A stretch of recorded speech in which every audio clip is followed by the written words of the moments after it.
What is up, YouTube? This is Asian with Cards, and today I'm going to be showing you my Unchained deck that I've been playing for a couple weeks now. I'm not the best player to profile Unchained because I've literally only played it for a couple weeks. And the first locals I went to, I got top 4, surprisingly.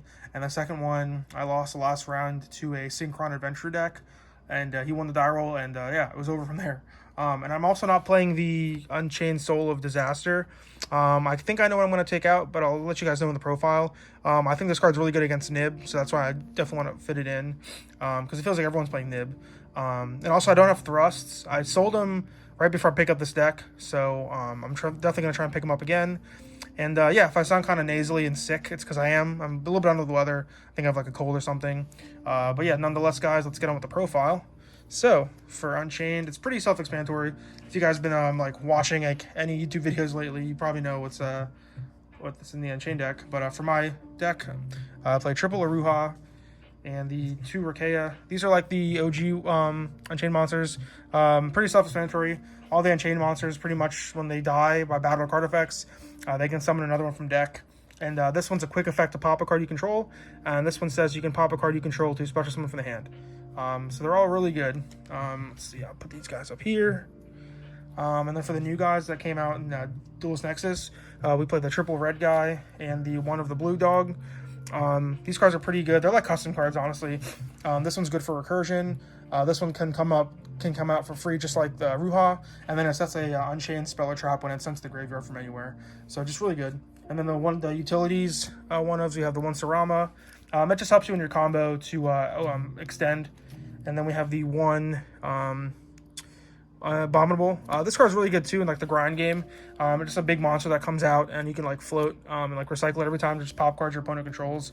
It's really good in the anything that's not Unchained. So yeah, that's it for the Unchained monsters. I'm thinking of cutting the which one was it? The Rakea to 1 to maybe play the Disaster, but I'm not sure yet. I still have to test this like a little bit more. We played the double tour guide and the 1 Rhino. I know a lot of people playing this at 3. I probably play this at 3, but I just ended up a 3rd ulti, funny enough. But yeah, I mean 2's been fine, but definitely I would run 3. So yeah, let's see there. And then I play for Unchained spell / traps, Triple Prison, the card that we wish was an Unchained spell. Just a Rhoda. And all the spell and traps, they do the same thing when they're popped. They summon a monster from the deck. I put the 1 Wailing, just because I wanted a 3rd target to search with the red dog, just to get more advantage. And also in like anything that's not Unchained, like I said before, this card's crazy. It just pops a card when you link summon. And then I play 2 of the Escape, which is the Icarus attack. And then I play 3 of the Chamber, which is the special summons a Unchained from your hand or graveyard. So it helps you in the grind game. If you're gonna like break your board, you can just like bring back the Link 2 and just start comboing from there. There was one match I played, I forgot what it was against, but I drew double trap, so it was kind of bad. But I know like a lot of lists play this ratio. But just that one instance, I drew like horrible. So I was like, this is the worst deck ever. So that's that. And then for another engine, we play the DDD guys. The one big guy and the 3 spells to search him. This engine's pretty good. I definitely started out games 2 and 3 if I'm going second. Because it can like unbreak your hand. Like if you see like any of the spell and traps in this, it's like pretty much full combo if you're depending on what your opponent has. Yeah, it's pretty good. So that's for that. And also helps you make Zeus. So it's always good. We love Zeus.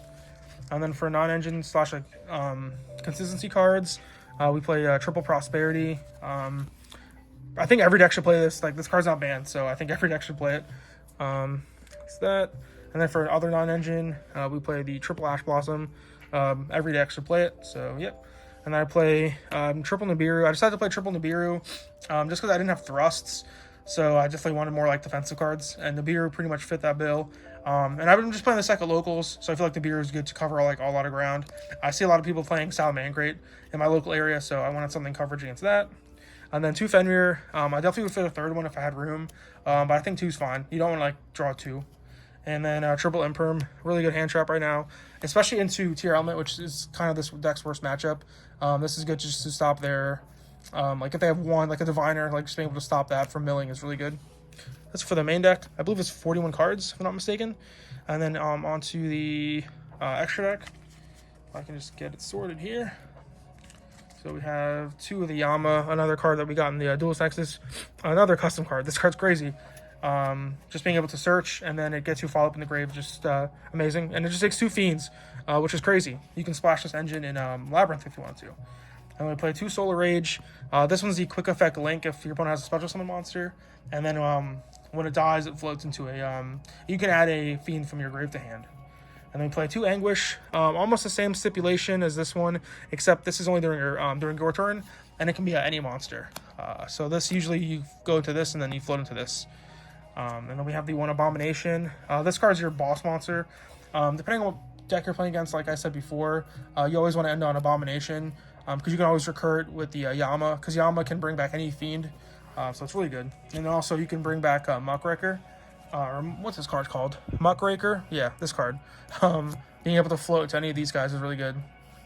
The 1 Unicorn. Fun fact, you are locked in the darks when you use their effects. So you want to have as much dark link monsters as you can. 1 Underworld Goddess.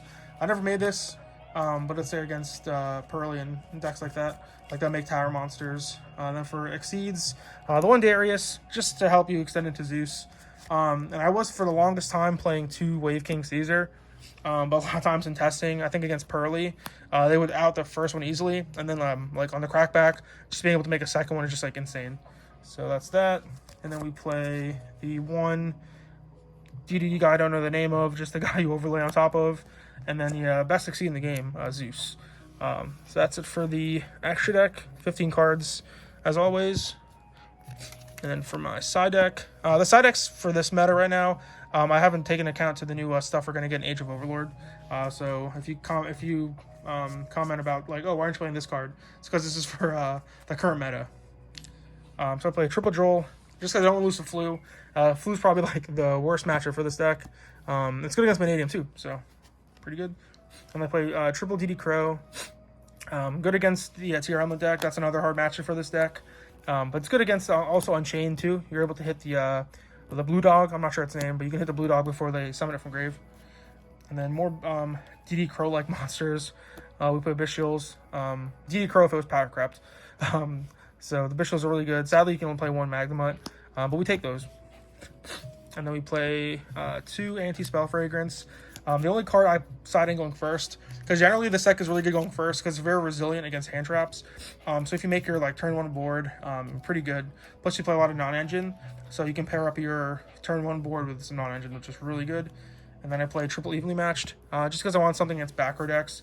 Even though this deck has a good back row matchup, you might go up against like a monkey flip deck, which is like set 5 pass. So I definitely want something with that. And I play Prosperity, so it's really easy to see these side cards. So yeah, guys, that is my Unchained deck. I'm not sure if I'm going to play it at YCS Richmond. I honestly might play Trap Tricks. Honestly, that's like my go-to default deck. I just love that deck so much. I like its play style. I've always liked that deck, so I might play that deck. Let me know what you guys think in the comment section down below. I also might play Marincess. I have Flu built, which I don't want to play, but let me know what you guys think. So yeah, peace, guys. Thanks for watching the video.